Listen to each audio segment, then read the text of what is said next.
les rendez-vous de l'écho sur Grand Lille TV avec la Caisse d'épargne. La Caisse d'épargne, vous être utile.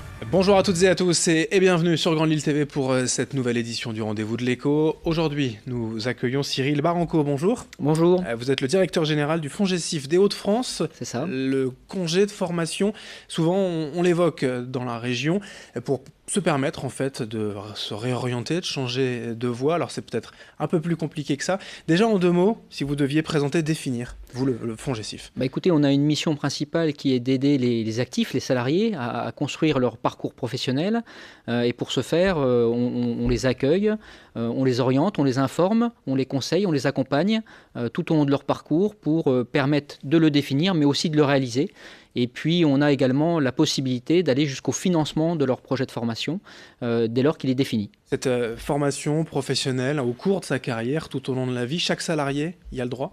Tout à fait, tous les actifs ont droit à ce congé individuel de formation, qu'ils soient en CDI, mais également les salariés qui ont eu un CDD peuvent bénéficier de ce congé individuel de formation. Il faut simplement se renseigner auprès du FONGECIF et prendre contact avec nos services pour pouvoir être accompagné. Il n'y a pas un minimum d'activité, 1 an, 2 ans, plusieurs années pour bénéficier de ces formations? Alors, tout à fait, il y a effectivement des règles qui sont applicables, qui sont des règles définies dans le Code du travail, qui permettent d'être éligible à ce congé individuel de formation. Il faut effectivement une ancienneté d'1 année pour pouvoir bénéficier quand on est en CDI. Par contre, pour les CDD, c'est beaucoup plus souple.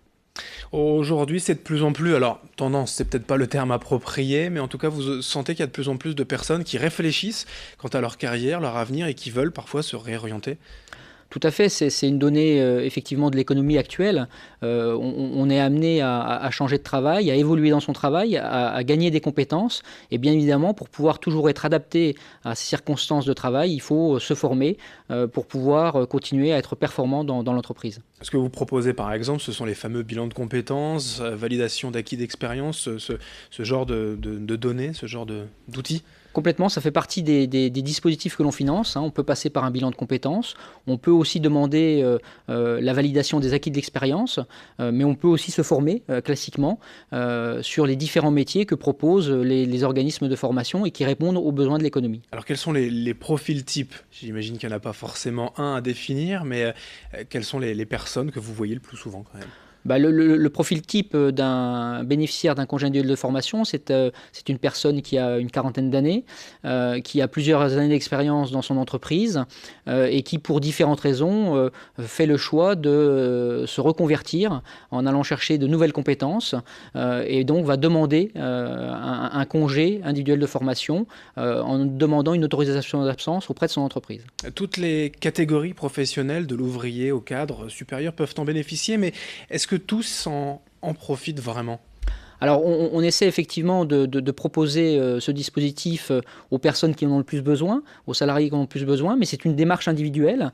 Donc, c'est vrai que d'une façon générale, on se rend compte que ce sont plutôt les employés, en général, qui bénéficient de ce dispositif. Employés, c'est-à-dire que vous pourriez aussi le proposer à des j'allais dire professions indépendantes, professions libérales également? Alors, il faut être salarié pour pouvoir bénéficier de ce congé individuel de formation, puisque c'est une cotisation de l'employeur qui alimente les fonds qui sont mobilisés. Il y a d'autres dispositifs pour les autres catégories que vous venez d'évoquer. En tout cas, que ce soit un employé, un ouvrier ou un cadre, ils peuvent, dès lors qu'ils sont salariés, bénéficier de cette aide. Bon, pour revenir sur ces formations, globalement, il y a des différentes parties à voir. D'abord, on peut se former pour continuer dans sa branche professionnelle, pour avoir des expériences en plus, mais on peut complètement changer d'orientation aussi. Tout à fait, on a vraiment tous les cas de figure possibles et on peut effectivement se reconvertir pour découvrir un nouveau secteur d'activité, un nouveau métier, de nouvelles compétences, acquérir de nouvelles compétences. L'ensemble des projets que l'on finance ont vocation effectivement à cette reconversion professionnelle, à se donner une deuxième vie professionnelle, voire des fois une troisième vie professionnelle pour le bénéficiaire. Le message finalement que vous pouvez adresser, c'est d'oser venir au FONGECIF, ne serait-ce que de se renseigner. Certains qui pourraient être, alors pas forcément malheureux dans leur leur entreprise, mais qui se posent des questions, qui réfléchissent, voilà, d'oser venir, au moins se renseigner. Et effectivement, il faut, c'est un bon terme, oser, c'est vraiment la bonne formulation. Il faut venir pousser la porte du FONGECIF pour rencontrer un conseiller qui va vous permettre de faire le point sur votre situation, prendre en compte vos besoins et puis négocier avec vous, construire avec vous un projet de parcours professionnel adapté à votre situation. C'est ce qu'on appelle le conseil en évolution professionnelle, voilà, d'être vraiment accompagné, voir ce que l'on souhaite faire. Tout à fait, et on accueille tous les ans à peu près 47 000 personnes, on accompagne un peu plus de 13 000, donc ça montre que c'est possible, bien évidemment, et il ne faut surtout pas hésiter à prendre contact avec nous. Le conseil, mais le financement aussi, puisque ces formations, en tout cas, le FONGECIF, c'est gratuit pour ceux qui l'ont cotisé, hein, vous le disiez, auprès du congé individuel de formation. Il y a du financement aussi. Et effectivement, on a une mission de service public qui permet de proposer un accompagnement gratuit et puis des financements de la formation, mais y compris la prise en charge de la rémunération du salarié. Le FONGECIF Hauts-de-France, c'est un rapprochement entre le Nord, Pas-de-Calais et Picardie. Quels sont les points d'accueil? Où est-ce qu'on peut vous trouver? Alors aujourd'hui, nous avons 5 antennes sur l'ensemble du territoire et 19 permanences. Les 5 antennes sont Valenciennes, Arras, Lille, Saint-Omer et Amiens. Et puis les permanences sont sur les différents bassins d'emploi du territoire. C'est-à-dire que chaque personne, normalement, peut trouver une permanence près de chez lui. Tout à fait, en allant sur notre site internet, fongecif-hdf.fr, vous allez retrouver les différentes implantations et surtout les numéros de téléphone pour prendre contact avec nous. Bien, merci Cyril Baranco d'être venu aujourd'hui. Merci à vous. Nous parler donc du FONGECIF Hauts-de-France. Vous en êtes le directeur général pour évoluer tout au long de sa carrière professionnelle. Merci. Merci à vous.